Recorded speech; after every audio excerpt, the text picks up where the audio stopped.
Hello everyone, welcome to my channel. Please subscribe and hit the bell icon. The Curse of Oak Island preview. Team is finally allowed back in the swamp, and they have loads of targets. The Curse of Oak Island is returning to the swamp as the team finally receives permission to continue working in the area. This season has seen the Fellowship cover a super wide area of the island, from the garden shaft and the blob in the money pit area to the newly acquired Lot 5 to the mysterious well and stone wall on Lot 26. But now, their area of operations is about to increase even further as they head back to the infamous swamp. The team has been banned from excavations in the swamp area ever since archaeologist Laird Niven uncovered some First Nation Mi'kmaq pottery. The pottery was potentially up to 2,500 years old, and its recovery led to Nova Scotia's Department of Communities, Culture and Heritage, CCH, and the Acadia First Nation Council requesting the guys cease operations until it could be figured out what was going on in the area. The team was, understandably, frustrated with this development. They had been searching the swamp for a hidden Spanish galleon, and the archaeological team was still busy working on the stone roadway. However, a preview for tonight shows the Fellowship is back in business and can recommence work on the swamp. Oak Island team has a target for excavation in the swamp. The guys are never ones to rest on their laurels, so they get straight to digging in the marshy area. Luckily, the team had a couple of guys scanning the murky waters earlier this year, and they picked up a number of metallic readings. On tonight's show, the team begins digging at the largest and most promising metallic reading. This means they will start draining the area, and Billy Gerhardt will move in with the digger. Gary Drayton noted in a preview, "The more we dig, the more we find." This has always been the case on the whole island, but it's particularly true of the swamp. The History Channel episode synopsis reads, "After a long wait, the Fellowship finally gets permission to return to their excavation in the swamp.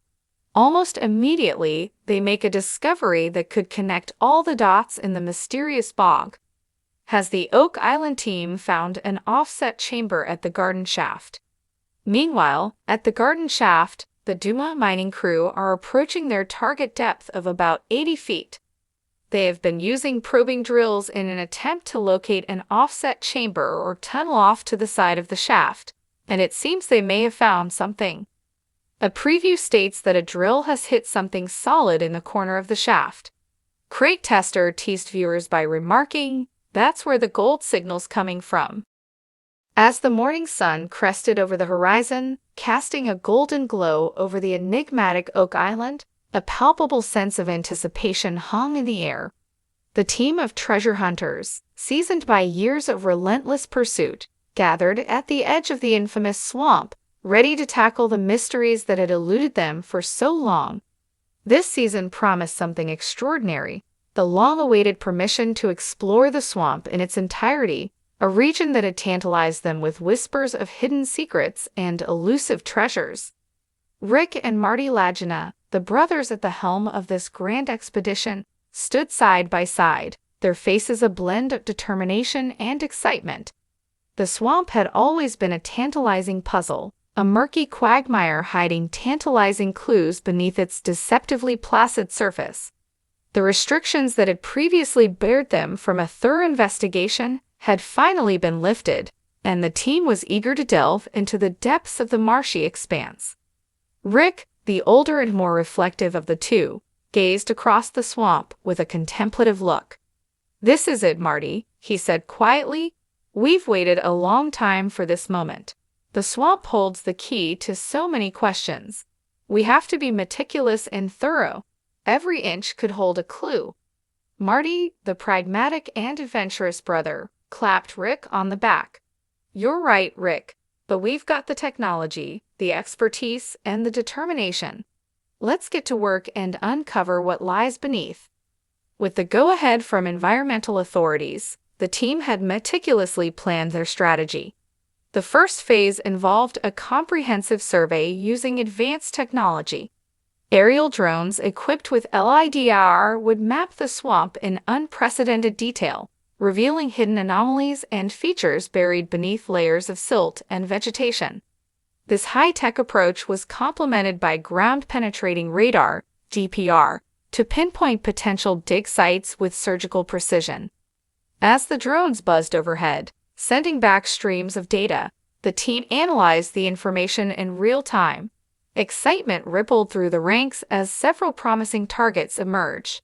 The swamp was not just an expanse of stagnant water, it was a dynamic landscape with pockets of solid ground, unusual depressions, and buried structures waiting to be explored. One of the most intriguing targets was a large, rectangular anomaly detected near the center of the swamp. Preliminary data suggested it could be a man-made structure, perhaps even the long-rumored box drains that many theorists believed were part of an elaborate treasure vault drainage system.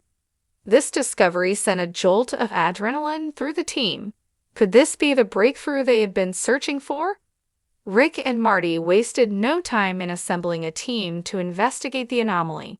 Armed with shovels, pumps, and other excavation equipment, the crew waded into the swamp with a sense of purpose. The air was thick with the earthy scent of wetland vegetation, and the ground squelched beneath their boots. Every step was a reminder of the challenge they faced, but also of the potential rewards. As they began to dig, the swamp resisted their efforts, its thick mud clinging tenaciously to their tools. Progress was slow, but steady. Layer by layer, they peeled back the secrets of the swamp, unearthing fragments of wood and metal that hinted at human activity. Each find was carefully documented and analyzed, adding pieces to the ever-growing puzzle. Hours turned into days as the team pressed on, their spirits buoyed by each new discovery. The rectangular anomaly proved to be even more intriguing than they had initially thought. It appeared to be the remains of a large wooden structure, perhaps a platform or a foundation. The wood was old, weathered by time and the elements, but still remarkably well preserved in the anaerobic conditions of the swamp.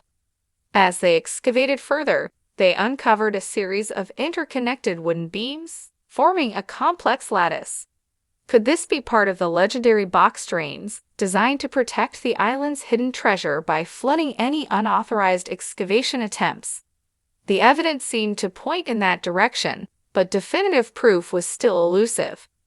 Meanwhile, another team focused on a different target, a series of unusual depressions detected along the perimeter of the swamp.